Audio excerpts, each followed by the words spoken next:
hadis lainnya meriwayatkan sahabat yang bernama Sayyidina Abdullah bin Abbas radhiyallahu anhu dari Rasulullah SAW bersabda, siapa saja yang membaca salawat ini maka 70 malaikat akan letih capek untuk mencatat pahalanya sampai 1000 hari.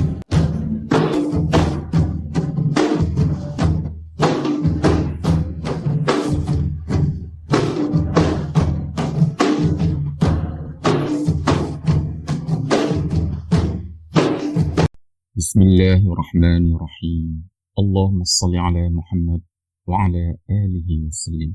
Rabbi shrah li sadri wa yassir li amri wahlul 'uqdatam min lisani yafqahu qawli. Alhamdulillahi rabbil alamin. Wassalatu wassalamu ala asyrafil anbiya'i wal mursalin wa ala alihi wa sahbihi ajma'in. Amma ba'du. Segala puji bagi Allah Tuhan seluruh alam. Semoga salawat dan keselamatan tercurahkan selalu kepada Nabi dan Rasul termulia, keluarga dan sahabat-sahabatnya. Assalamualaikum warahmatullahi wabarakatuh. Saudara dan sahabat budiman yang dimuliakan Allah, selamat datang ke channel Fadilah Ilmu. Dalam rangka kita berbagi ilmu untuk amalan kebaikan di dunia dan akhirat. Untuk edisi kali ini, kita akan berbahagi ilmu tentang khasiat dan keutamaan amalan beberapa salawat ke atas junjungan besar Nabi SAW yang disampaikan oleh para guru, kiai dan buku-buku salawat. Amalan berbahagi pengetahuan ini sesuai dengan perintah Nabi SAW dalam hadis untuk seorang Muslim menyebarkan kebaikan sesama umat. Dari Abdullah bin Amr radhiyallahu ta'ala anhu bahawa Nabi SAW bersabda, sampaikanlah dariku walau hanya satu ayat. Hadis riwayat Imam Bukhari. Firman Allah Subhanahu wa taala dalam Al-Quran surah Al-Ahzab ayat 56 yang berbunyi, Bismillahirrahmanirrahim. Innallaha wa malaikatahu yusalluna 'alan nabi ya ayyuhalladzina amanu sallu 'alaihi wa sallimu taslima. Yang maksudnya, sesungguhnya Allah dan para malaikatnya bersalawat dengan memberi segala penghormatan dan kebaikan kepada Nabi Muhammad sallallahu alaihi wasallam. Wahai orang-orang yang beriman, bersalawatlah kamu kepadanya, serta ucapkanlah salam sejahtera dengan penghormatan yang sepenuhnya. Salawat orang-orang beriman adalah permohonan agar Allah Subhanahu wa taala memberikan rahmat dan keutamaan kepada Nabi Muhammad sallallahu alaihi wasallam dan keluarga baginda. Di antara beberapa keutamaan salawat menurut Imam Ibn Qayyim Al-Jauziyah dalam kitab Salawat Nabi sallallahu alaihi wasallam adalah seperti berikut. Pertama, membaca salawat termasuk dalam ketaatan kepada perintah Allah Subhanahu wa taala dan mengantar seorang dekat kepada Allah sebagaimana telah disebutkan dalam surah Al-Ahzab ayat 56. Kedua, menurut para ulama seperti Imam Ibn Hajar Al-Asqalani dan Syekh Ali Jum'ah, salawat merupakan ibadah yang sangat dianjurkan kerana salawat kepada Nabi sallallahu alaihi wasallam tidak ditolak oleh Allah Subhanahu wa taala.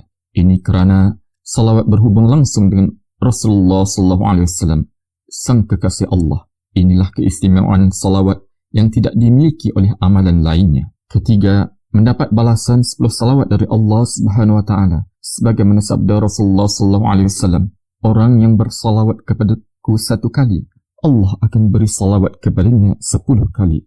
Hadis riwayat Muslim. Keempat, orang yang bersalawat 1 kali, derajatnya diangkat 10 derajat oleh Allah Subhanahu wa taala dan akan ditulis 10 kebaikan dan akan dihapuskan 10 keburukan darinya dan dibebaskan dari sifat kemunafikan. Kelima, membaca salawat Nabi menjadi kunci dipermudahkan hajat dan menjadi sebab terkabulnya doa di sisi Allah Subhanahu wa taala. Rasulullah sallallahu alaihi wasallam bersabda, barang siapa bersalawat untukku dalam sehari 100 kali, Allah mendatangkan hajatnya 100 hajat, yang 70 untuk akhiratnya dan yang 30 untuk dunianya. Hadis riwayat Ibnu Najjar dan Jabir. Rasulullah SAW bersabda, sesungguhnya doa itu terhenti di antara langit dan bumi, tidak akan naik sedikit pun doa itu ke atas sehingga engkau bersalawat untuk nabimu. Hadis riwayat Tirmizi. Yang keenam, salawat akan mendatangkan syafaat dari Rasulullah SAW bagi orang yang membacanya di hari kiamat. Rasulullah SAW bersabda, siapa yang bersalawat untukku pada waktu pagi 10 kali dan waktu sore 10 kali, dia akan mendapat syafaatku pada hari kiamat. Hadis riwayat Tabrani dan Abu Darda. Ketujuh, salawat menjadikan seorang hamba manusia paling mulia dengan kedekatan kepada Rasulullah sallallahu alaihi wasallam pada hari kiamat kelak. Ke-8, salawat akan menjadi bentuk sedekah bagi orang yang tidak mampu bersedekah. Rasulullah sallallahu alaihi wasallam bersabda, "Bersalawatlah kepadaku kerana salawatmu itu menjadi zakat, penghening jiwa dan pembersih jiwa bagimu." Terlalu banyak keutamaan salawat yang tidak dapat disebutkan kesemuanya dalam video ini untuk siapa yang istiqamah mengamalkannya. Namun untuk mendapatkan keberhasilan dan keberkahan dalam bersalawat, kita harus tetap memperhatikan adab. Salawat sering menjadi wasilah bagi orang-orang yang punya hajat, mulai hal kebutuhan, cita-cita, pekerjaan, kesembuhan hingga masalah jodoh. 4 adab penting adalah seperti berikut. Pertama, niat melaksanakan perintah Allah yang ada dalam surah Al-Ahzab ayat 56 dan dalam keadaan berwudu. Kedua, niat membaca salawat kepada Nabi sallallahu alaihi wasallam sebagai memenuhi hak baginda, kerana dengan kerasulan dan dakwah baginda kita menjadi pengikut baginda dengan mendapat rahmat iman dan Islam. Ketiga, niat membaca salawat dengan mengharapkan syafaat baginda sallallahu alaihi wasallam. Keempat, niat wasilah apa yang menjadi hajat. Setelah semua niat tersampaikan, baru membaca salawat dengan meresapinya dengan kerendahan hati. Kita akan sharing doa wasilah bertawasul dengan Nabi sallallahu alaihi wasallam di penghujung video ini nanti. Menurut kebanyakan ulama, salawat yang paling utama ialah salawat Ibrahimiyah. Menurut Imam Nawawi, bahawa salawat ini dinamakan salawat Ibrahimiyah kerana salawat tersebut merupakan bentuk salawat yang paling utama, kerana salawat ini diajarkan oleh Rasulullah sallallahu alaihi wasallam. Namun untuk edisi kali ini, kita akan berbagi ilmu tentang beberapa salawat yang pendek, yang banyak juga keutamaannya, agar kita bisa senang untuk segera beramal. Yang pertama ialah salawat Anasiyah. Salawat ini dinamakan oleh setengah sebagai salawat Anasiyah kerana diriwayatkan daripada Sayyidina Anas bin Malik radhiyallahu taala anhu yang merupakan sahabat dan qadam junjungan Nabi sallallahu alaihi wasallam. Lafaz salawat Anasiyah adalah seperti berikut: Allahumma salli ala Muhammad wa ala alihi wa sallim, yang artinya, ya Allah, limpahkanlah kesejahteraan dan keselamatan atas Nabi Muhammad dan keluarganya. Junjungan Nabi sallallahu alaihi wasallam bersabda, sesiapa yang mengucapkan salawat Allahumma salli ala Muhammad wa ala alihi wa sallim, sedangkan dia dalam keadaan berdiri, diampuni dosanya sebelum dia duduk. Dan jika dia dalam keadaan duduk, diampuni dosanya sebelum dia berdiri. Di antara fadilah salawat Anasiyah, yang pertama, dosa bisa terhapus. Sebagai manusia biasa, kita pasti akan memiliki dosa yang akan menjadi penentu apakah kita masuk neraka atau syurga Allah Subhanahu wa taala. Membaca salawat ini membantu dosa terhapus dari catatan amal kita. Kedua, dicintai oleh lingkungan. Salawat ini menjadi anda sosok yang bisa dipercayai, dicintai dan sangat dihormati oleh berbagai orang di lingkungan anda. Ketiga, memperolehi rezeki yang diidamkan. Salawat ini juga akan membantu anda untuk memperolehi rezeki yang selalu diidam-idamkan sebelumnya. Bacalah salawat ini sebanyak 100 kali sehari selama 40 hari berturut-turut. InsyaAllah, dengan izin Allah, anda akan memperolehi rezeki yang anda idamkan. Salawat yang berikutnya ialah salawat Jazallahu Anna. Imam Abu Nuaim, Imam Tabrani dan beberapa ulama ahli hadis lainnya meriwayatkan sahabat yang bernama Sayyidina Abdullah bin Abbas radhiyallahu anhu dari Rasulullah sallallahu alaihi wasallam bersabda, siapa saja yang membaca salawat ini maka 70 malaikat akan letih, capek untuk mencatat pahalanya sampai 1000 hari.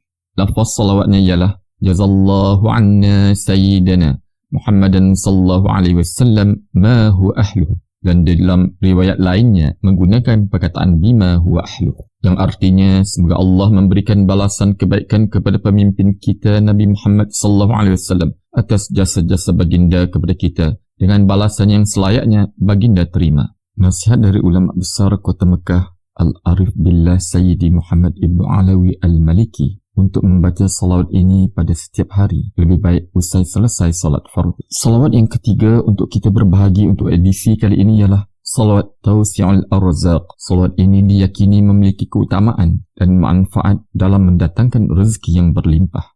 Lafaz salawatnya ialah Allahumma salli ala Sayyidina Muhammadin salatan tuwassi'u biha alaina al-arzaq wa tuhassinu biha lana al-akhlaq wa ala alihi wa sahbihi wasallim. Artinya, Ya Allah, limpahkanlah rahmat dan keselamatan kepada junjungan kami Nabi Muhammad sallallahu alaihi wasallam dengan rahmat yang dapat memperluaskan rezeki kami dan membaguskan akhlak kami beserta para keluarganya dan sahabatnya. Fadilat salawat tawsi'ul arzaq. Pertama, menjadi penarik rezeki. Salawat tawsi'ul arzaq yakini menjadi sarana untuk mendatangkan rezeki halal, berkah yang melimpah dengan cara membaca minimal 41 kali setiap selesai solat fardu secara istiqamah. Kedua, menjadi pembuka pintu-pintu rahmat, kebaikan dan keselamatan. Salawat tawsi'ul arzaq juga berfungsi sebagai pembuka pintu-pintu kebaikan dan kemudahan dalam segala aspek kehidupan dengan cara membaca minimal 100 kali pada setiap selesai solat fardu secara istiqamah. Ketiga, menjadi penghapus kesusahan dan kesulitan. Salawat tawsi'ul arzaq memiliki kekuatan untuk menghilangkan kesusahan dan kesulitan yang dihadapi oleh individu yang melantunkannya. Demikianlah 3 salawat dan keutamaannya untuk video kali ini. Kita akan berbahagi lagi banyak lagi salawat untuk amalan dunia akhirat di kesempatan yang akan datang. Semoga bermanfaat untuk amalan kita sebagai bekalan di akhirat. Semoga Allah Subhanahu wa taala menggolongkan kita dalam kalangan pencinta Nabi sallallahu alaihi wasallam serta menghimpunkan kita bersama baginda Rasulullah sallallahu alaihi wasallam di dalam syurga kelak. Amin ya rabbal alamin. Sahabat budiman juga bisa berbahagi pengalaman dan ketik hajat permohonan di kolom komentar di bawah agar kita sama-sama secara berjemaah mengaminkan kabul hajatnya. Pesan ringkas sebelum penutupnya, sama-samalah kita usahakan untuk istiqamah salat fardu secara berjemaah di masjid untuk meraih rahmat dan ampunan Allah di samping pahalanya sehingga 27 kali darjat. Subhanakallahumma wa bihamdika asyhadu an la ilaha illa anta astaghfiruka wa atubu ilaik. Maha suci Engkau ya Allah, aku memujimu, aku bersaksi bahawa tiada Tuhan kecuali Engkau, aku minta ampun dan bertaubat kepadamu.